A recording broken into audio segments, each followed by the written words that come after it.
All right, let's do it. Hello, everyone. Welcome to We'll Decide Wednesday. This is a special feature of the Do Better podcast. So we have our wheel up and ready to spin. So I'm going to go ahead and click it, see what our topic is going to be for today. Drum roll, please.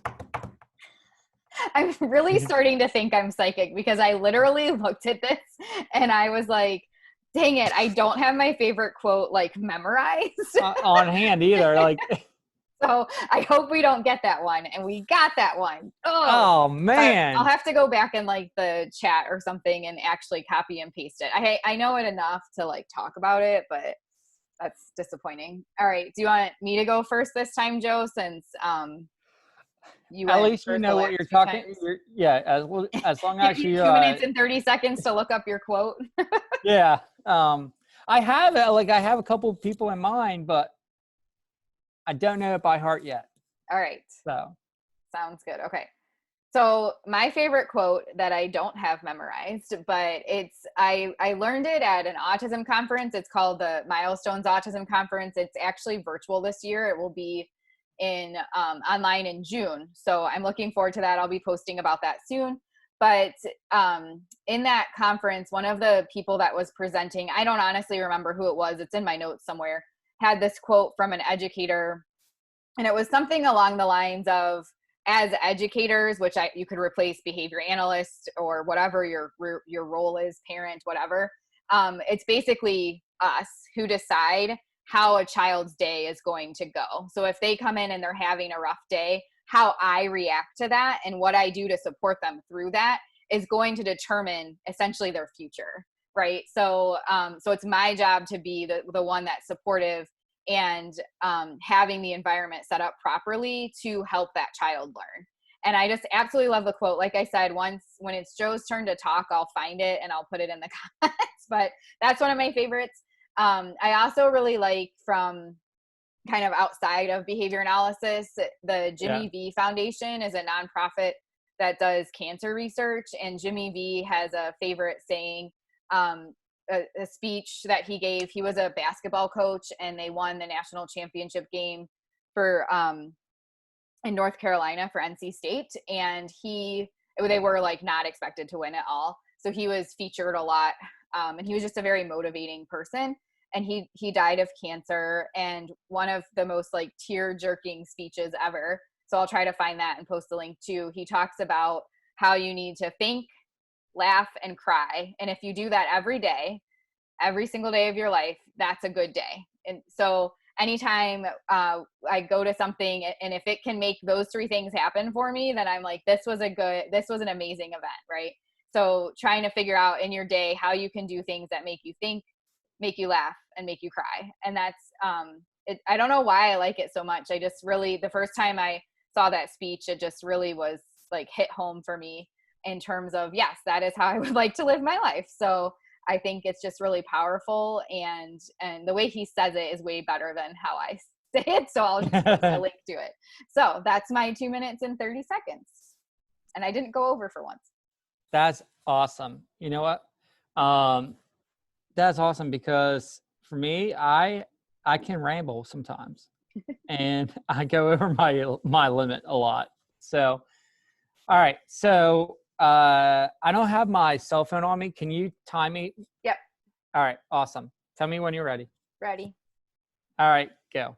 All right. So lately I've been listening to a lot more of Brene Brown's videos, her when she's on a podcast, and also her books. And one of the things that is happening here at Acorn is a lot of her teachings are showing up when we have meetings. And one of the most profound quotes that I have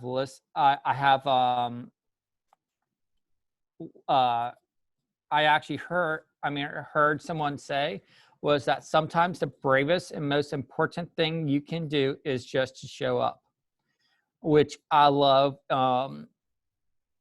which I absolutely love, because I feel like there are so many times in our lives that, we just don't want to do something, we're not ready or we don't have the courage to show.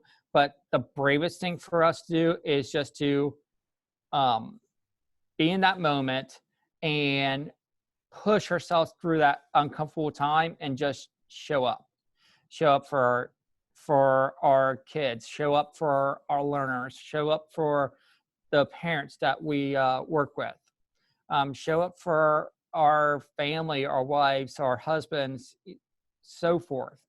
And there's a longer quote that she has that talks more about this, and I love the quote. I actually saved it on my phone and I have it somewhere. But if you haven't ever listened to anything from Brene Brown, I highly suggest that you do so. Rent a book, borrow an audiobook, buy one of her books. But a lot of her quotes are profound and will just shake you to your core. And I can't say enough about her. Another person is James Clear with his Atomic Habits. All right, you're at 2:30. Do you want to talk about that still, or are you good? Well, James Clear, what I love about him, I don't have a specific quote. I have a couple that I saved, but I can't recite them. But what I love about him is he talks about building habits, like these small habits. And he actually, like in the first chapter of his book, he actually referenced B.F. Skinner, behavior and applied behavior analysis principles, which I absolutely love. So now I'm hooked and I have the audiobook being played right now. So awesome. Hopefully not right now while you're doing this, but that would be really interesting, but no, not right now. So I'm going to go ahead and read the quote because I did find it. I knew enough of it. It's from Haim Ganote. And I've come to the frightening conclusion that I'm the decisive element in the classroom. It's my personal approach that creates the climate. It's my daily mood that makes the weather. As a teacher, I possess a tremendous power to make a child's life miserable or joyous. I can be a tool of torture or an instrument of inspiration. I can humiliate or heal. In all situations, it is my response that decides whether a crisis will be escalated or de-escalated and a child humanized or dehumanized. And I think, he says teacher, but really you can replace that with parent, behavior analyst, anything. And even just human to human, right? Like how we react and interact with people decides, how things go. So I just really love that quote. Carrie Elizabeth said she likes the quote from Scott Hamilton, "The only disability in life is a bad attitude." So thank you for sharing that with us. So that concludes our We'll Decide Wednesday. Joe, do you have any closing thoughts or anything you'd like to share? That I would love for our listeners to continue to post underneath our feed here and post their favorite quote.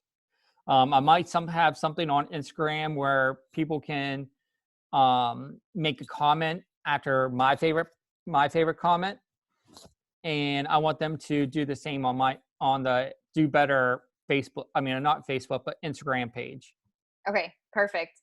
All right, everyone. We hope you enjoy the rest of your Wednesday, and we'll see you next week at 6 p.m. Have fun.